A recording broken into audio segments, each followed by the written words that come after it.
Hey, what's up, guys? Alright, so I didn't do a review of last week's 100-Year Quest chapter simply because of the fact that I didn't have time during the day it actually came out to sit down and do a review video. Plus, on top of that, the only really thing that was introduced during the chapter was the fact that we have a new generation of Dragon Slayer. I believe she's called the fifth generation of Dragon Slayer, or actually Dragon Eater, as she describes the way she got her abilities. And for the most part, that was about all we got from that chapter, and I didn't see a way I could actually sit down and, on a later day and actually talk for like 6 or so minutes just on that one part in the review aspect. When it comes down to like, talking about like Dragon Slayers and different types of generations for them, yeah, I could do that, but when it comes to just talking about an actual review for a chapter, trying to squeeze 6 to 10 minutes of a video out of just like that one topic wouldn't really do much. So I decided to skip it. And for the most part, this chapter actually kind of falls in the same vein where not really much happened in the chapter, at least not when it comes to the plot that I actually care about. I'm more interested in the B plot, which is basically finding out the mystery about Toka. But when it comes to the A plot, this kind of did drive it a little bit forward, so it's worth mentioning. Plus, I don't want to, keep on skipping chapters, especially now the fact that, if you haven't heard the news, Fairy Tail 100-Year Quest is going to be going bi-weekly now instead of weekly, which means instead of getting 4 chapters per month, we're actually going to be getting 2 now. So since it's, making that kind of change, I don't want to skip any more chapters when it comes to my reviews. Okay, so this week's chapter basically starts up the fight between, I believe her name was Kyria, this new dragon, like the new Blade Dragon Slayer, or Dragon Eater chick that we got introduced in the last chapter. I believe that's her name. Anyway, it starts up the fight between her, Natsu, Lucy, and Happy. And she instantly goes after Natsu. I think she can probably tell that he is a Dragon Slayer as well. And she instantly tried to attack him. He tried to fight back, but since they're underwater, his fire magic doesn't really work. So it's up to Lucy to actually defend the two of them. And she tries her best. She mentions the fact that Aquarius, since Aquarius isn't there, she can't really fight back at full power. But since she still has some of Aquarius's power in her spirit dress, she can still defend herself a little bit. So she tries to attack Kyria, and Kyria kind of just cuts through it with her blade magic, and actually ends up cutting through Lucy's dress too, so she's naked again. We got to have our fan service moment for the chapter. It's kind of interesting, if you read, I read 2 different versions of the chapter before I did the review, one on Manga Stream and one on a different manga viewing website. And in the manga, I believe it was in the Manga Stream version, Kyria kind of hints at the fact that she's kind of attracted to Lucy, especially like she's interested in the fact that Lucy's naked now. And I saw a few people, get a little upset about that. And I don't see why. It doesn't really matter. It's a brand new character. If she wants to be gay or if they want to make her gay or whatever, it doesn't really matter. But yeah, that's just like a little tidbit moment that I noticed. Anyway, after that, Lucy goes into her Virgo dress form, which is actually in a bikini form. And that's when actually Gray comes in, just when Kyrie's about to go in and attack the two of them because there's really nothing that Lucy or Natsu can actually do to defend themselves against her. Gray comes in and actually frees her in place. Now the freeze doesn't actually hold up long; it basically just it holds long enough for that fish guy that they got introduced, I think, 2 chapters ago. That receptionist guy that was at the hotel when they got there. The freezing basically lasts long enough for him to basically kind of give some exposition, basically saying that that thing that that Kyria killed in the previous chapter was actually just the water dragon god's like servant who was meant to deliver Kyria, who was actually their captive and their sacrifice to him. And then now that the servant's been killed, the water dragon god's gonna be extremely pissed off. And just as he explains that, Kyria busts out of the ice, and she kind of shows that she's the total badass and kind of more powerful than the rest of them, which you would think in the situation Gray would be the most powerful member of the team at this point since they're underwater and he can, use his ice magic to basically freeze everything. But the fact that she can just easily break through his ice magic, all in all, it's probably a weak spell. Gray probably was to put his all in that attack. But still, the fact that she was able to easily break through it shows that, she's a force to be reckoned with.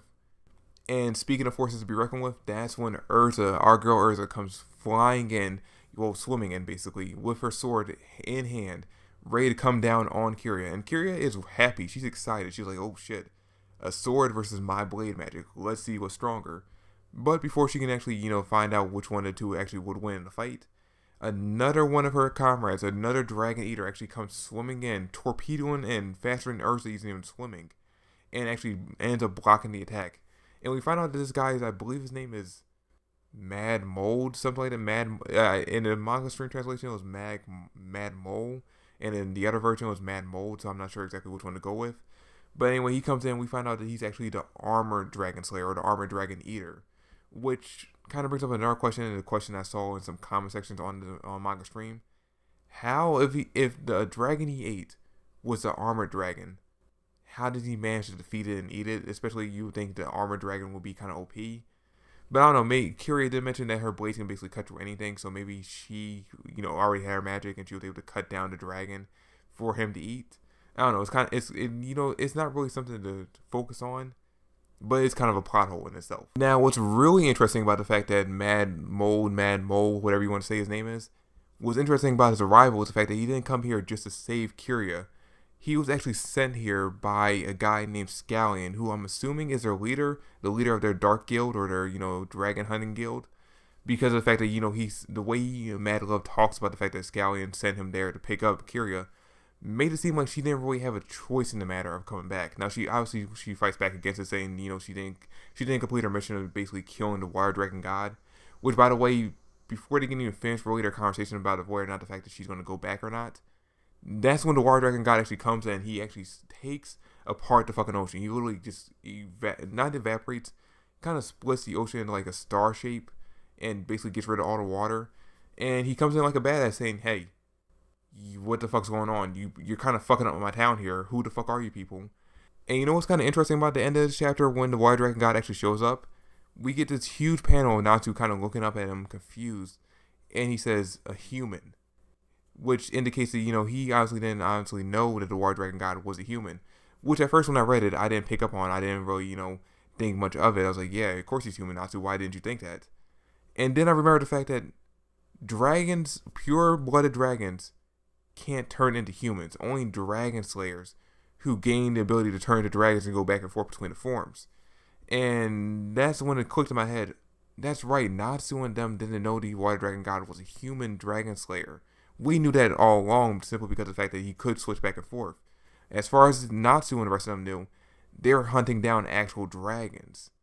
And again, the fact that Elsferia, the guy who actually sent them on the quest, would kind of hide that tidbit of information, the fact that they're not hunting actual pure blood dragons, but actually dragon slayers who can go back and forth between being dragons and humans, kind of has me wondering even more, is he on the up and up? Is he actually a good guy? Is he actually, genuine in his quest of basically wanting to get rid of the dragons or basically seal them away, simply because of the fact that he doesn't want to see what happened to that village that he was in 100 years ago, where it got destroyed and everyone was killed. Is he actually on the up and up and actually wanting to prevent something like that happening again because of the other Penetrate dragons, or is he actually a villain and the actual secret bad boss for the entire series? But that's pretty much all that happened in the chapter. Like I said, there wasn't really much to talk about with this week's chapter. Not much happened. I mean, it kind of drove the A-plot ahead a little bit, but really it was only there to set up the fight between the three factions: Natsu's faction, the Dragon Eater factions, and the Water Dragon God faction. Which honestly, now that Natsu and them are kind of contemplate the fact that they don't actually have to kill or take out the Water Dragon God, they just kind of had to like convince him not to go on a rampage or destroy any towns or anything like that. I'm guessing it's going to be kind of a team up between the two teams, between the Water Dragon God and Natsu. But I don't know, we could see a curveball where we see the Dragon Eaters and Natsu's team actually team up against the Water Dragon God. It all depends on how the story wants to take it. Another thing I actually do want to kind of mention beforehand is kind of a thing that I saw people bringing up in this week's chapter, and that's basically, how are these Dragon Eaters, Dragon Slayers, like how are they able to eat dragons if dragons don't exist in the current timeline? And after thinking about it for a little bit, I can kind of come up with two possible theories. One that's kind of more likely, and the other one that's kind of less likely because of the way that arc ended that's involved with. So I'm going to go with the one that's kind of less likely.